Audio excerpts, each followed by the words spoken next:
कैसे हो बाबू? ठीक हो?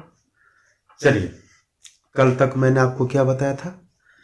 कल मैंने आपको बताया था एक्सिलियरी वर्ब्स के बारे में, पूरा डिटेल आपको समझा दिया था। हम लोग मेन वर्ब सिर्फ डेफिनेशन पढ़ करके वहीं पे छोड़ दिए थे। अब आइए, अब काइंड्स ऑफ मेन वर्ब हम देखेंगे कि मेन वर्ब को आप कितने भाग में बांट सकते हैं। तो there are two kinds of main verb. Main verbs दो प्रकार के होते हैं, जो कि पहला होता है फाइनाइट वर्ब और दूसरा होता है नॉन फाइनाइट वर्ब। अब फाइनाइट वर्ब और फाइनाइट वर्ब क्या है, इसको समझिए। फाइनाइट वर्ब के बारे में कहा जाता है कि the verb which changes its form according to the number and person of its subject is called finite verb. यानी वैसी क्रिया जो अपने सब्जेक्ट के नंबर तथा पर्सन के आधार पर के अनुसार अपने रूप को बदल देती है, उसे हम कहते हैं फाइनाइट वर्ब। वैसी क्रिया जो अपने सब्जेक्ट के नंबर और पर्सन के अनुसार अपने रूप को बदलती है। जैसे हम सेंटेंस लिखते हैं, आई एम अ स्टूडेंट, मैं एक विद्यार्थी हूं। I am a student. अब इसमें वर्ब क्या है? एम। अब हमको देखना है कि ये फाइनाइट है कि नहीं। तो आई एम अ स्टूडेंट, तो एम है। अगर आप सब्जेक्ट हटा दें, आई को हटा के कोई दूसरा सब्जेक्ट रखिए, अगर मैं वहां पे यू कर दूं और फिर मैं वही बात कहूं, तो यू आर अ स्टूडेंट हो जाएगा ना। यू एम तो नहीं होगा ना, तो यू के साथ आर हो जाएगा। अगर आप उसको उस सब्जेक्ट को भी हटा दें, यू को भी, अगर आप ही ला दें तो ही इज अ स्टूडेंट होगा। तो देख रहे हैं, जब सब्जेक्ट ही हुआ तो उसके साथ इज आया, जब सब्जेक्ट आई आया तो उसके साथ एम आया, जब सब्जेक्ट यू आया तो उसके साथ आर आया। इसका मतलब ये हुआ कि ये जो इज एम आर जो वर्ब है अपने सब्जेक्ट के नंबर और पर्सन के अनुसार अपने रूप को बदल रही है। अब जैसे मान लीजिए कि ही थर्ड पर्सन सिंगुलर नंबर है तो इज ले रहा है, आई फर्स्ट पर्सन सिंगुलर है तो एम ले रहा है, यू सेकंड पर्सन है तो वो सिंगुलर प्लूरल दोनों हो सकता है लेकिन आर ले रहा है।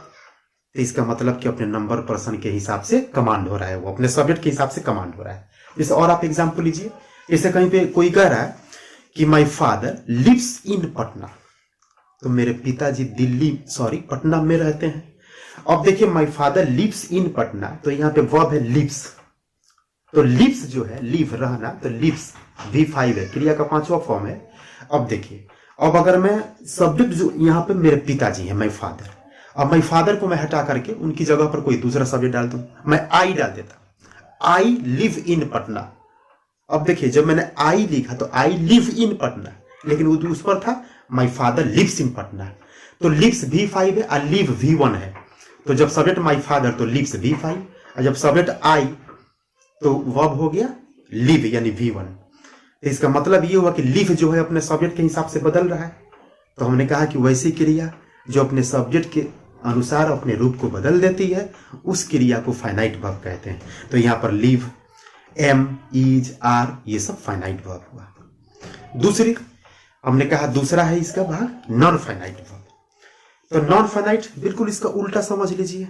नॉन फाइनाइट कहता है कि the verb which does not change its form according to the number and person of its subject is called non finite verb. यानी वैसी क्रिया जो अपने सब्जेक्ट के नंबर तथा पर्सन के अनुसार अपने रूप को नहीं बदलती है, उसे कहते हैं हम नॉन फाइनाइट वर्ब।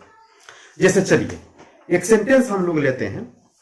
एक सेंटेंस है कि आई वॉन्ट टू स्लीप, मैं सोना चाहता हूं, I want to sleep.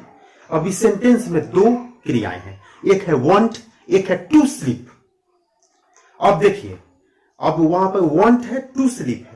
Definition को गौर कीजिएगा, तो हमने फाइनाइट में कहा था कि वैसी क्रिया जो अपने सब्जेक्ट के अनुसार अपने रूप को बदल देती है वो फाइनाइट है, और वैसी क्रिया जो अपने सब्जेक्ट के अनुसार अपने रूप को नहीं बदलती है तो नॉन फाइनाइट है। अब इसमें वांट और टू स्लीप दो वर्ब्स हैं। अब चलिए, आई वांट टू स्लीप, अब मैं आई की जगह पर कोई दूसरा सब्जेक्ट रखता हूं, तो अगर मैं यहां पर शी कर दूं तो शी वांट्स टू स्लीप, तो शी वांट्स टू स्लीप। तो जब हमने शी किया तो वांट वांट्स में बदल गया, यानी V5 हो गया। तो ये बदल रहा है, तो बदल रहा था, इसका मतलब कि फाइनाइट है। टू स्लीप, जब आई सब्जेक्ट था तो भी उधर टू स्लीप था, और जब शी सब्जेक्ट आया तो भी टू स्लीप है, ये नहीं बदला, तो इसका मतलब कि ये नॉन फाइनाइट होगा टू स्लीप, क्योंकि सभी के अनुसार नहीं बदला। फिर इसी तरह से आई लाइक सिंगिंग, मैं गीत गाना, मैं गाना पसंद करता हूं, I like singing. He likes singing, तो जब ही सब्जेक्ट हुआ तो लाइक्स हो गया, आई सब्जेक्ट था तो लाइक हुआ, बदल गया। लेकिन आई सब्जेक्ट था फिर भी सिंगिंग, ही सब्जेक्ट था, ही सब्जेक्ट आया फिर भी सिंगिंग। कोई असर पड़ा क्या सिंगिंग पर? इस पर असर नहीं पड़ा। तो जिस क्रिया पर सब्जेक्ट का कोई असर नहीं पड़ेगा वो नॉन फाइनाइट वर्ब होगी। तो ये तो डेफिनेशन के हिसाब से हमने आपको समझा दिया। अब शॉर्टकट में 2 सेकंड में समझ लीजिए कि कोई भी सेंटेंस आपके सामने लिखा हो तो उसमें सब्जेक्ट के तुरंत बगल में जो क्रिया आएगी वो फाइनाइट होगी, और जो उसके बाद लास्ट में आएगी वो नॉन फाइनाइट होगी।